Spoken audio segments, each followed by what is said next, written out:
ئەلم چەند ڕۆژە لەگەڵ برادێکا بووم باسی ئازادیە کرد هەرەوت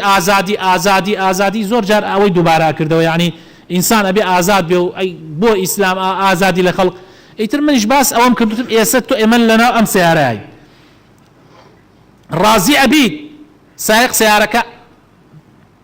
مسەجلەکە بە کەیفی خۆی ئازاد نییە بە کەیفی خۆی ئەو مسەجلە دەنگی بدات کە ئیزعاجی من و تۆ بکە شتێک بخاتە سەری من و تۆ لێی تێنەگەین من و تۆ بێتاقەت بکە دوای ئەوەش پێی بڵێن کاکە بۆ واکە ئەڵێ من ئازادم ئازادیە دنیا ئازادیە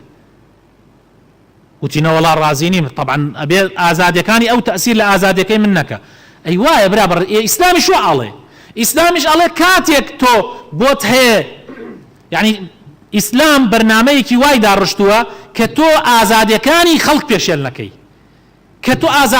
خەڵک پێشێل نەکەی واتە حەقی خەڵک و مافی خەڵک نەخۆی مسلمان نابێت شتێک بکات خوای لێ بڕەنجێ یعنی زەرەری بۆ خەڵک بێ